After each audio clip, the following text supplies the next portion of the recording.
Did you know the power of your breath can transform your life? This is Robert Manni, host of Guys TV, and this week my special guest is breathwork teacher Marie Bodine. It all starts right here, right now on Guys TV. You can also catch me on KCAA Radio in Southern California, Guys Radio, my worldwide podcast, and we're on UK Health Radio all weekend long. Guys TV, Guys Radio. Thanks for your support. Okay, Guys Radio, it is the interview portion of our program, and I'm delighted to tell you that we're going to talk about some fun things and things that are near and dear to my heart today. I'll tell you about our guest in a moment, but we're going to talk about the Wim Hof method. We're going to talk about the ice bath, and we're going to talk about breathing, all ways to help you live your best life. They're really fantastic practices for you to consider. Obviously, I'm not a doctor. My guest is not a doctor, but we're going to talk about our practices, what we do, and what my guest has taught people to do that has really helped them really stay healthy, work on their immunity, etc. But you've got to do what you've got to do. I bring you the information with my guests, and we talk about it, and then you determine what's best for you. But I got to tell you, I'm into this, and that's why I want to share it with you. So let me tell you about my guest. Humanity is experiencing a global connection with 350 million people walking around, and they're stressed and they're depressed every day. And I think you'd agree with me there. Science has shown that the answer to solving this lies right under our noses. And it's not a pill. It's how we breathe. And I've been guilty of this myself. My wife will say, "Why are you breathing like that?" I'm a mouth breather and I'm a chest breather, and we have to go deeper than that. So my special guest is Marie Bodine. She's an inner peace coach who facilitates a variety of powerful practices, from breath practices and cold therapies to deep mindset training. She's based in Toronto, Canada. She facilitates powerful breath and meditation events, Wim Hof method workshops throughout America. And she's worked with everybody from corporations, Royal Canadian Mounted Police Emergency Task Force, Canadian Special Operations. So this is the real deal. So I'm delighted to welcome to our show somebody I've worked with and somebody who I think really knows her stuff. Marie Bodine, welcome to Guys Radio. It's a pleasure, Robert. Really happy to be here. And I didn't know if it's the right pronoun, so I apologize if I said she ahead of time without checking with you. It's all good. We're good. Okay. Yep. Great. Okay, so let's start right at the beginning. Tell our listeners and our viewers a little bit about what it is you do and what inspired you to get into the field you're in now. It all started when, I'll make the intro short because it's quite interesting. It all started when I was 10 years old, watching television, clicking the clicker, watching the shows go by, and I saw some people exit in bathing suits a shack and jump into a cold lake. And as a 10-year-old, I thought, well, what the heck? What are they doing? I don't know anybody that does this. And while I was watching this show, unbeknownst to me, way over on the other side of the world in the Netherlands, Wim Hof was practicing cold exposure by himself in silence, in secrecy, without telling anyone also. So this whole concept of doing cold exposure in this culture was not as popular as it is now, that's for sure. Historically, it's been practiced for many hundreds of years. But I realized when I learned how to create a technique for myself, I made it much more effective than stumbling my way through, because I did have some very difficult trial and error moments. And after I started practicing, within about a year, I noticed massive changes in my behavior and my thought process. So I thought, wow, if doing it just for a few short months is providing these benefits for me, I wonder what's going to happen if I keep going. And my life has completely changed. So how did you begin your training? Where did you train? And what did you learn? Interestingly enough, a gentleman named Anthony Coletti, who was a former drug dealer, got shot in a drug deal that went wrong about 7 or 8 times. And he went to Poland with one of my soon-to-be future teachers, Brandon Powell, and he spent some time with Wim, with climbing a very, very cold mountain, probably in Poland, and then came back and went on the Dave Asprey podcast and talked about it with David, and then came to a private event and did a talk. And I happened to be at that talk. And I was always looking for a technique. I saw the Vice documentary. I saw that there was a website called the Wim Hof Method. I thought, oh, there's a technique. There's a person that's been doing this. I've been looking for quite a few years on a technique since at least 2016, 2017, and making mistakes and having a really rough ride.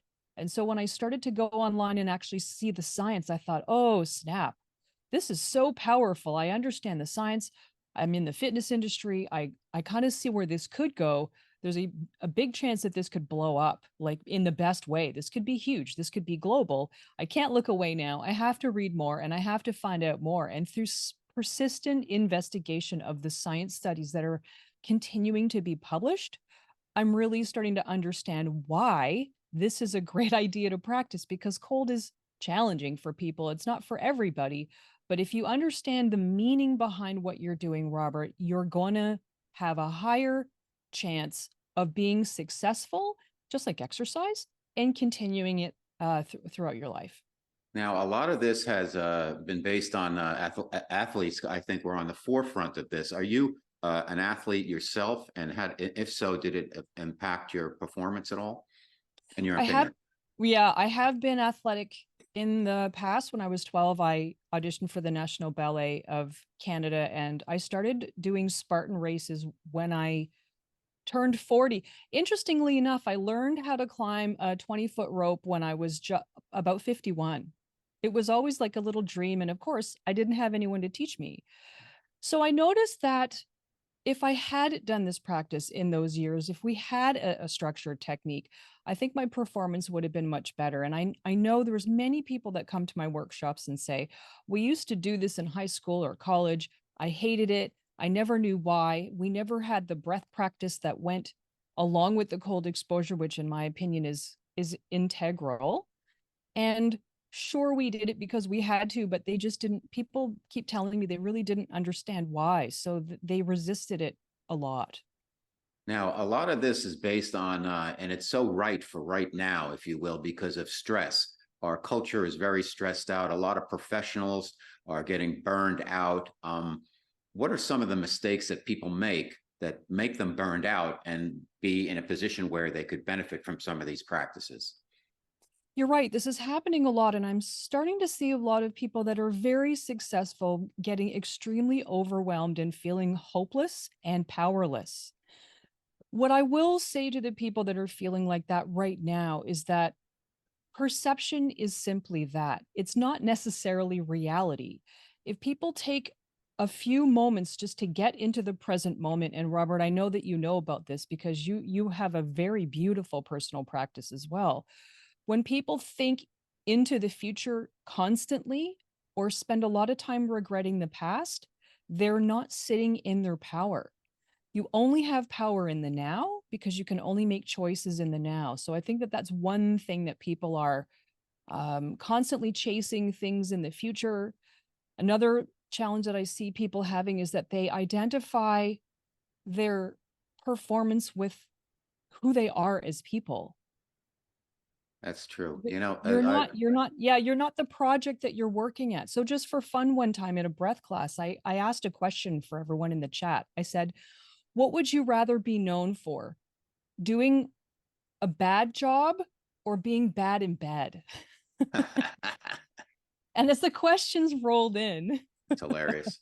Tell us the answer to that one. would you rather be bad at your job or would you rather be bad in bed? And everyone said job, job, job. I'd rather get fired. There's no way I want to be known for being bad in bed. And it was just a question to get people to kind of see the how, when we feel like we're not enough personally, it's worse than death for some people. So when super successful people or very ambitious people link their identity with their performance, it's a slippery slope and their value will always change. And I think I'm here to really remind people too that you have inherent value that never changes. And that's a statement that some people are like probably never heard before. Like, what does that even mean? Well, when you were born, you had value as a human being. And when you were a child, you had value too. So if your primary care provider decided to tell you that your value was different, or the media decides to tell you that you're not good enough because you don't do this or that, it's a perception. and it's not real. So when I stopped buying into the story of my value was changing from day to day or based on my output, my life got so much better. I made more money and I became more successful.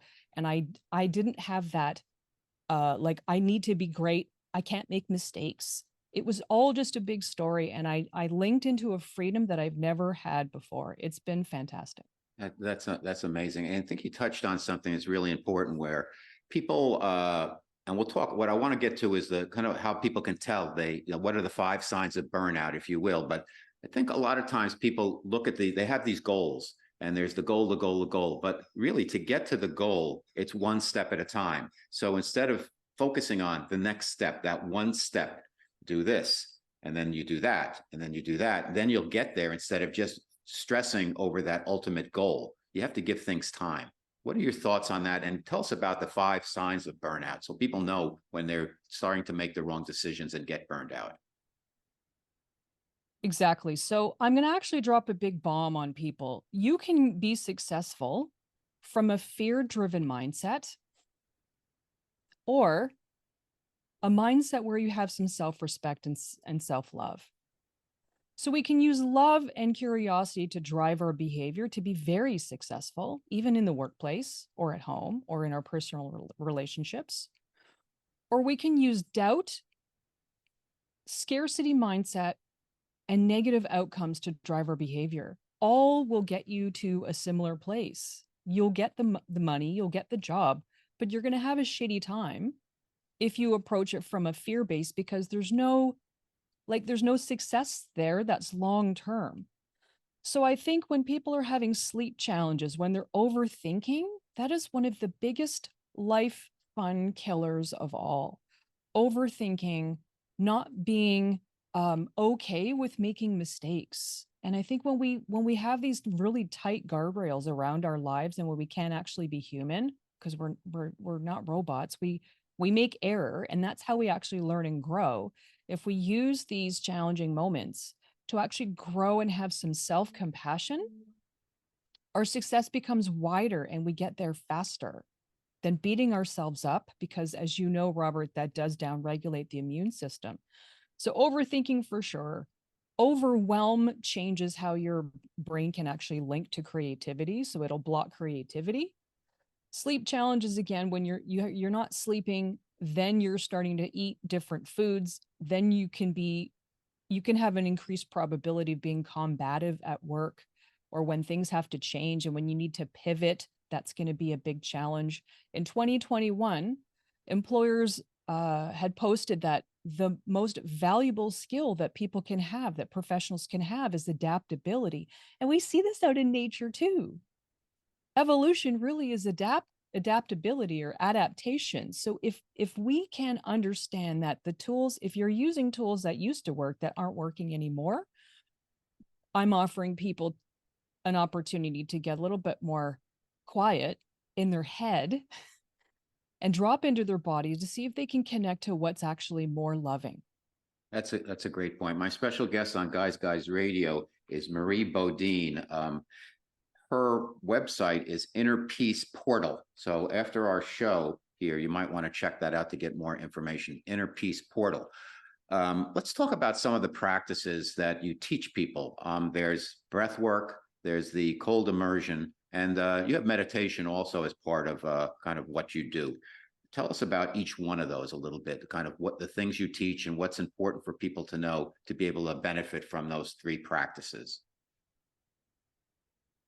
Yeah, so when I speak to a new person that is really starting to begin to explore what breathing does, if someone isn't currently a meditator or doesn't have a journal practice or doesn't go to the gym, those kinds of things, often I hear, well, breathing can't do anything. It's neutral. It doesn't really it doesn't regulate your emotions. It doesn't change any chemicals in your body. And we're starting to see now with science that's been dropping lately over the past few years that when we take a look at the blood and we examine what's going on in the blood, we can see now that certain breath patterns, either paradoxical, which is shoulder and collarbone breathing, also known as fight or flight or stressed breathing, create specific chemicals in the body that changes how we digest, how we create creative problem solve, and how we repair our own tissue. So when we're calm, it's telling the rest of our system, nothing to see here, everything's great, continue to do all the life-giving things that you do. But just through a maladaptive breath pattern, we can shut off the immune system or downregulate it, narrow our focus on our vision, and become difficult to be with, and have also skin and digestive and elimination issues. So when we help people understand that breath patterns are very easy to adapt and learn and change, especially the basic ones like box breathing. And for those people that don't know what a box breath is, it's a slow nose, belly, or diaphragmatic inhale through the nose, and then you hold it for 4. And then you exhale out for 4, slow belly exhale, and then you hold for 4. So instead of breathing 20 times per minute, we're dropping it down to about 5.5. And that changes your chemistry within seconds. Let me interject one thing there, if I might. If folks, for me, if I want to get to sleep quickly, I'll do box breathing, and by the time I finish 20 reps, if you will, I'm asleep. It's almost every single time. For me, that works for me. Is that part of the benefits that have been kind of scientifically recorded, or is this just something that's happening with me? I find if I'm in bed and I can't sleep, I'll do sometimes I'll hold till 7. Breathe, inhale for 7, hold for 5, exhale for 4, something like that. Some combination of seems to work. Yeah, all that changes the breath pattern and the rate and the volume that gases are moving in and out of your body. So, to explain it in a simple way, you have a very large nerve that runs through your entire body, the vagus nerve. It links the brain and the heart and the digestive system. And when you're regulating your breathing, Robert, to that pattern, that slow, easy pattern, the channels in those 3 centers and more open up, and they all start talking to each other. So the vagus nerve is bidirectional. The stomach can talk to the brain, and the heart can talk to the brain, and the brain can talk to the heart. So when they're all on board and you're starting to improve your heart rate variability, you're able to calm your nervous system down so that you can fall asleep. We're really stopping the thinking part of the brain and dropping into the other centers of the body that would prefer to run the show at that time. Now let's escalate. Let's get to the next level. That's kind of a basic box breathing. Take us to where we can go from there and lead up to kind of the practice that you and I did together that you taught me. So hypoxic holds is what you're referring to, and that's a different kind of pattern where we inhale and exhale again from the using mostly the diaphragm. Of course, we're breathing in from all parts of the body, and we're changing the gas ratio in our blood through a lot of faster breaths with no holds for a while. Sometimes, especially if you're following the Wim Hof method, that would be 30 to 40 breaths. And of course, we're not exhaling forcefully, we're exhaling passively, but we're really starting to exhale the CO2, which will allow us to get to a breath hold. And when we hold our breath, the oxygen in the blood starts to get used and then drops down to 85% or lower. Will create a full body reset. And what does that mean? It means that the stress that you were thinking about is now gone because your body is not focusing on that anymore. It's recalibrating your entire system. The dopamine is shooting through your brain. It's like a bungee jump. That's what Wim says, really. You're getting a lot of high cortisol, so we're recalibrating the adrenal system. So I love that for a pre-workout. I'm starting to see studies now that are demonstrating that we can create erythropoietin in our blood pre-workout. So doing a breath session like that, maybe 30 to 40 breaths, 3 to 4 different rounds with holds, can really start to reset your day. In fact, for people that don't have use of their arms and their legs, they're using this as a cardiovascular exercise. There's just so much more science now, thankfully, that is demonstrating that this has a full systemic effect. So when we finish that session like you had, maybe you can describe that for some of the listeners too, because they might be interested in hearing your experience. We leave that session perhaps with the same problems that we had in life, but our perception of how they, what they mean to us is radically different. And that's what I love about the practice. It really stops some of the wasteful worry that we all fall into and the stress, and allows us to refocus what's important, because now we're looking at, is this an emergency, what I was thinking about, or is it just really super annoying? And when it's annoying over time, we're retraining the brain and the entire system to worry about those little things so much less, so that we can focus on the beauty and the productivity that we really want to create in our lives. Let's talk about that a little bit. What Marie taught me, and my special guest Marie Bodine, the inner peace coach, taught me about breathing is to take a bunch of breaths, and then what the interesting part of it was, you hold on the release. And most people would think like, okay, I take a deep breath and I hold it as long as I can, and that's going to have the same effects. I don't think, but you can correct me on this, that it does the same thing, because you release on the exhale, and then your body goes into a stress situation, and it starts to be challenging. But the more you do it, the easier it is. And afterwards, you feel energized, like you have a lot more blood pumping through you.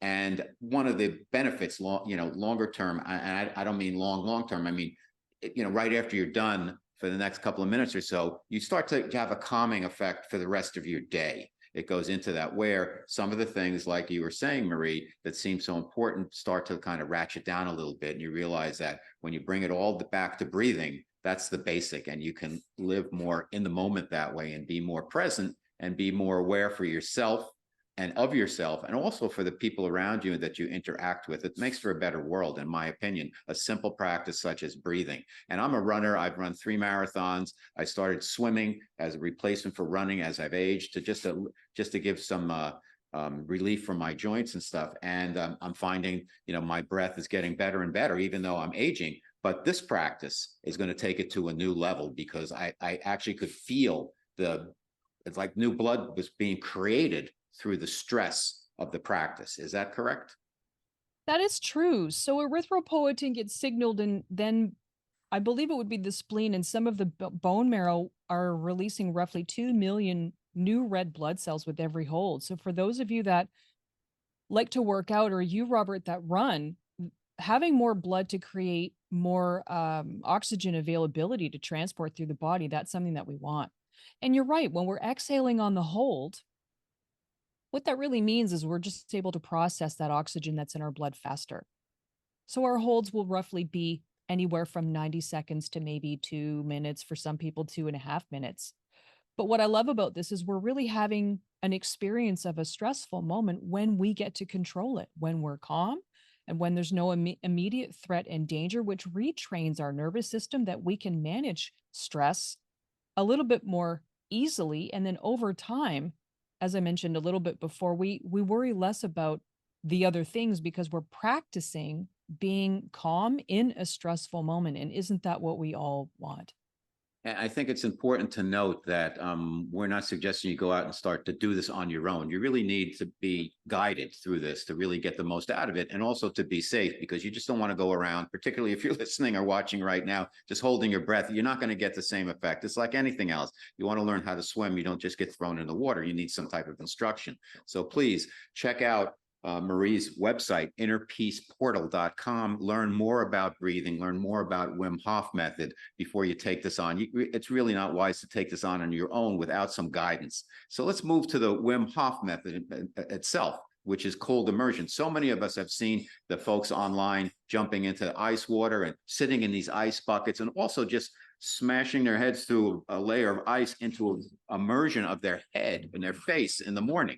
Talk to us about what that's all about and why that works. I particularly want to know about something you can do at home on your own if you don't have a bathtub type device. If you just want to do it in the sink, or you have a little tub you can use, about putting your face in the ice water. You're reminding me of all the times that I did it incorrectly before I got educated and became an instructor. People told me the wackiest things. They said, "Oh, the cold can't hurt you, and just put your head under first." All the things that made it horrible, that made me stop for 2 years. It was awful. I just said, "Forget this. I don't know how these people are doing these kinds of things." So what I will say right off the top is, if you're pregnant, or if you have any major heart conditions or a major health condition, or uncontrolled epilepsy, you always want to check with your doctor prior to doing any kind of breathing or cold water. We never do breath holds when we're in the water, when we're Right. in the shower, when we're by a pool. We never do breath holds when we're standing up or when we're driving. I have seen the smashed trucks. I have seen the black eyes, people sitting on stools and then breathing and falling over. This is something to be done just like you did when we were together, lying down on a soft, comfortable surface like a sofa or a lounge chair or a bed, a place you would feel comfortable falling asleep at, because the hypoxic holds, unlike the box breathing, is a lot more aggressive to the system.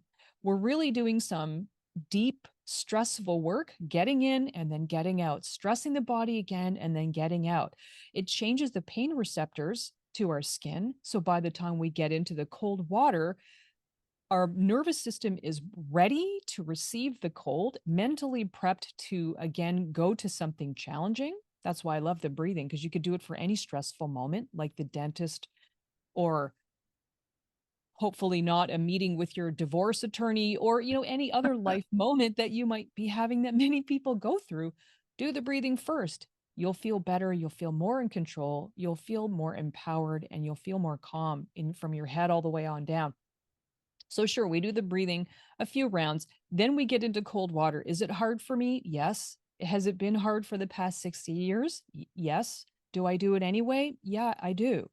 I do, because I feel amazing after. And I've also had some incredibly intimate moments with the water and myself. I Yeah. consider this practice like going on a date with water. I want to learn something. I want to leave having realized something new. I want it to feed my soul. I want to have a good time if possible, because again, my attitude going in is going to really affect how I experience the water. And then again, there's sometimes just for going in and just having fun and getting cold. But again, this is something that is a vasoconstrictor. It changes the elasticity of the entire circulatory system. And isn't that what's going to benefit people?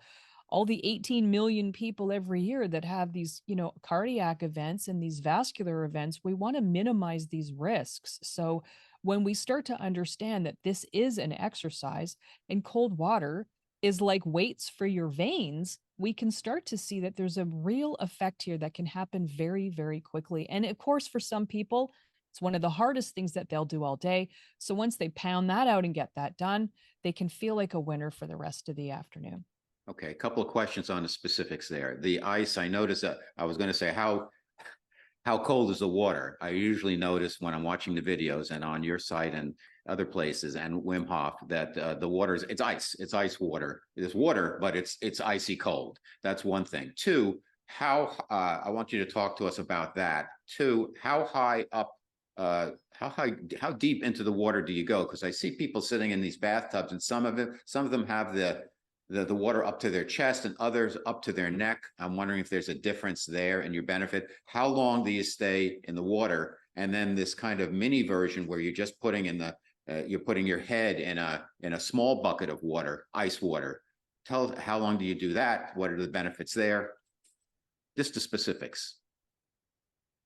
So much here. Okay, this is amazing. So a few years ago there was less data and less blood studies that demonstrated that doing anything less than going up to your neck wasn't going to provide a full body systemic effect. What we're starting to see now is people are really starting to study other groups of people at different temperatures.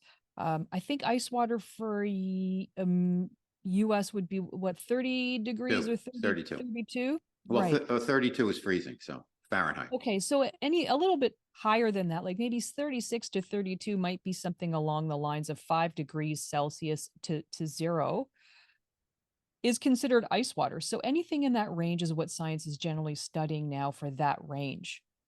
But anything lower than, you can help me do the math, or anyone here can also do the conversion, 20 degrees Celsius to 15 is another range. And then 15 to 10 is another range. 10 to 5 is another range. So I like to play at all temperatures. We're just saying now is the most of the studies are really done with ice water just because it's easier to standardize. But I'll bet in 2 to 3 years, there's going to be more evidence showing that just hand immersion or just face or just foot immersion is going to develop a positive, general feel good feeling effect, regardless of, how long you stay in. 30 seconds, a minute, we're all going towards, beneficial results. It just depends on what you want your outcome to be. If you want to get over a challenge, put your face in some ice water for, you're obviously holding your breath, so you don't want to, you'll know. You'll take your face. But what we're starting to see again, CO2 tolerance with the breathing and then mental training with the cold. I've seen people quit their jobs. I've seen people leave relationships after workshop. I've seen people make major changes that they just weren't ready to make because they just didn't have the confidence. So if anyone wants actual specific science, there are studies that I can focus and send on people, but I would say just for general purposes, if you're having migraines or you're having any kind of chronic headaches or anything like that, trigeminal nerve is right near your neck. So you want to stay away from, up to your neck immersion. Chest is okay too. Listen, make it your own. How long typically for beginners would they do the stay in the water, the cold water? You'll start to see positive blood effects from 90 seconds onward, and that would be ironically the hardest moment is is second 0 to second 90, because your body is really trying to get you out. So when you breathe slowly out your belly, you're teaching your body that you're okay, and you're going to have a shift. The body will internally reorganize and realize that you're not leaving, and will start to adjust to support you there. And that's a beautiful moment. I see that shift on people's faces all the time. So if a full ice bath isn't for you, try cold showers, try putting your hands in ice water for maybe a minute or two, and then focus on warming up, because ice baths are the stressor. But again, what we really want to build is resilience. So what you do in the 5 minutes or 10 minutes after you get out of the water, in my opinion, is the most important, because we're bringing ourselves beautifully back to balance again. Mhm. I have found, and I was doing this before we connected, having just seen some videos and read about it, when I take my shower, then I'll turn it on. I get a timer and I'll turn it on ice cold all the way to the right, if you will, for 3 minutes. I have a timer, and I'll listen to the radio or do something just to distract myself. And over time, I have noticed that it's become so much easier. And then at the end, after the 3 minutes, the alarm goes off. I will count to like 50 or 60, and I will slowly turn the water back onto warmer level, and then I finish up my shower. It seems to invigorate me. I feel great afterwards. And I'm also finding that if I go to the ocean, I'm here in Southern California, the water can be surprisingly cold. If I just force myself into it and then stay in it for about 30 seconds minimum or so, just stay in it longer than just diving in and out to say, oh, I went in the water, but just get in there for a little bit makes a big difference. I feel really great. And I also noticed that my son's 10, he's on a swim there's a swim class. Their pool is cold. And the pool where I do my laps next door is heated. But the kids who were doing the swimming, those pools are really cold. So talk to us a little bit about the temperature and the showers, and what can we expect just short term, just jumping in and out of the ocean, things like that. Things to start to practice it. I love your stories and your experience. So I'm hearing two things that I'm gonna lovingly hyper focus on with what you said. When you put on music to try to, quote, distract yourself, you're trying to separate yourself from the experience. That's one option, and it's not wrong. What I am saying about it, though, is that you're missing an opportunity to connect to more power in your body and more confidence in your mind. So listen, there's going to be days where we all get into ice baths and we all primal scream and we all take photos, and it's a party. But there's also times where you can lean in, surrender, and listen to what's going on inside, and you'll get some pretty beautiful information. So sometimes when I go into cold water, I actually start feeling warm right away. And I'm like, oh, I wonder what my body's doing. My body seems to understand now through practice that it knows what it needs to do. It's working on heating me up. So sometimes when I get into that freezing cold water, I actually feel hot. It's really interesting. So when I'm going in understanding that I get to do this because I'm healthy enough to be able to have the gift of getting into cold water, then it changes my experience exponentially. So do you We get want to, deep? Do you go deep into when you're in the cold water, whether it's a cold shower or in the tub? Where is your focus then? Are you focusing on your relationship with the cold water and just yeah, getting there, or yeah, yourself, or just like zoning out, or what are you doing? I'm fully present. I'm Okay. fully present and I'm listening to my body and I'm with myself and having that experience because I never know when I'm going to get into cold water again and I want to be able to feel confident to be able to experience that because listen, life can be a lot harder than just a cold bath or an ice bath. Life can be way harder. And so I want to feel confident in that moment so that when I get into a life moment that I can't control, I'm going to go back to the cold water moment and say, okay, I did this. I've got this. If I did that, what else can I do? And I leave an open ended question like, well, what's possible in my life if I can do that? If Mhm. I can do it, anybody can do it. So And so, go ahead. no, no, no, please.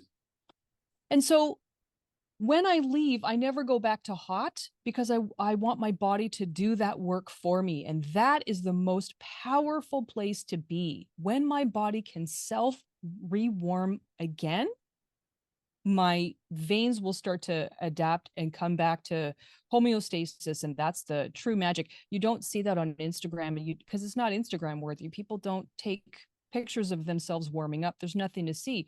But to be perfectly honest, it's the most powerful part of the breathing, cold, and mindset trifecta, which is the Wim Hof method. So I love heating myself back. I can generate heat, and so can you using your autonomic system.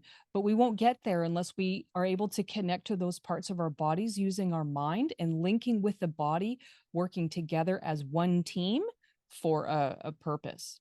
So for my purposes, you would suggest I don't dial the heat back onto the shower before I get out. Just keep it cold, finish Yeah. up, and that's it.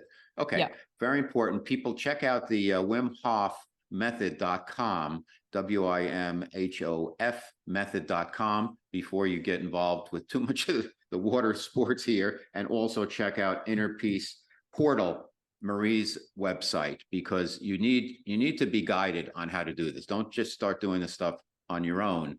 But the benefits are going to pick up over a period of time. And I think you'll really, if you're like me, you'll enjoy it. You may not, and that's up to you. But be guided, though. Don't just go do it on your own. So how long have you been doing this? How often do you do these practices, Marie? I think it's moving on to 6 years now that I've been practicing and instructing. And I find that when I vary my cold practice, just like I vary exercise, there's going to be days where I do cardio. There's days where I do range of motion. There's days where I do hot yoga in that crazy roasting hot room. I used to hate those hot rooms until I started doing cold too, and now I can adapt to all these things. It's really strange how things have just gotten so much easier living in my own body and living in my own head. Things have just gotten so much easier. And so I like to keep it varied. I do practice the breathing for sure, some type of breath practice every day, and cold most days of the week. So again, if I don't feel like, or I'm not well enough, or if I'm tired, don't want to do an ice bath, I could put my hands or my face in cold water for maybe a minute. And then I know that my body will start to use that internally and adapt. So, keep the temperatures varied, everybody. If you'll never do an ice bath, just do cold showers and Mhm. you're still going to have benefits. What I will say is that the breath holds, Robert, create anti-inflammatory blood markers that are powerful, powerful, powerful. Very, very powerful. So we know that when we regulate our breathing and we have more lung capacity, it's a major, major marker of long-term health possibility or benefits. People that can really use their lungs more effectively live longer, healthier lives. Now, the last bit I just want to touch on is meditation, because a lot of people meditate and don't do these other practices. I have found as a meditator that adding these other practices are helping me in my meditations. I can get down quicker. I'm zoned out in a really nice way, very present, but just not distracted. And I just feel like I'm getting better meditations because of this, because of the cold and also for the breathing methodology.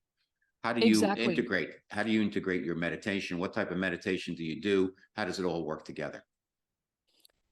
I do all kinds of different like I love variety really. I have a specific meditation that I do that's 10 minutes, and then I work with a wonderful person named Peter Opperman with the Future Self Institute. I'm a faculty instructor there teaching the breath portion. That's generally an 8-week program that help people really get out of their own way and create more powerful lives using quantum physics, breathing, and future self thinking, which I love in a positive way. But I find that when I'm meditating, I'm having a moment where I'm able to get my body, mind, and my energy system all on board into one focus. We know through science now also people that meditate on a regular basis can heal their bodies 40% faster than angry people. So the tissue responds, and this is a real thing. This is science, and this is biochemical change that it doesn't cost anything, and meditation is free. So when we stop thinking from the prefrontal cortex and really get into our whole bodies, that's when the magic happens. Fantastic. Marie Bodine, my special guest. She's the Inner Peace Coach, innerpeaceportal.com. Tell us where people can find you, what's there, what courses you teach, etc. And I strongly urge my viewers, my listeners to check out Marie. The work that Marie is doing is wonderful. It's helped me. It's up to you, though. You have to decide what's right for you.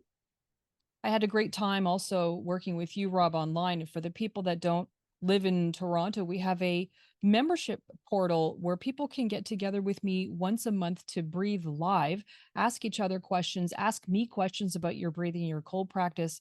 And then after that, they get a recording for the month, access to a growing library of video meditations as well as breath practices to really start to turn their life from just okay to super amazing. And I would suggest anyone that's still really just curious about finding out more, there's a free membership that people can sign up for to get 10 ways to create a kick-ass life. If you're not feeling confident, if you're successful on the outside but feeling really not successful on the inside, send me a message and book a call with me so that we can really start to pull apart some of those knots to get you from where you are to where you want to be. And of course, for people that are ready to do the work and really want to have a great life fast, there's private coaching, and then there's always options there. There's some 3 choices on the website, but if you want something customized, I'll be more than happy to work with you. Fantastic. Well, Marie Bodine, my teacher for breath work. I'm going to keep doing what we've been doing for the next 6 months to a year. I'm going to invite you back to the show. We'll talk about that and more. And I think you're just amazing. And you said that when you turned 51, I almost fell off my chair, because for those who are viewing, you could see Marie looks like she's in her 30s and is terrific and vital and full of fresh energy. And you're just doing great work and helping people. So thank you for being on Guys Radio. Thank you, Robert. You're doing a great thing with this show. I'm just really grateful to be here. If you enjoy the guests and content I bring you each and every week, the Guys TV and Guys Radio, please support us by subscribing to our channels. Thank you.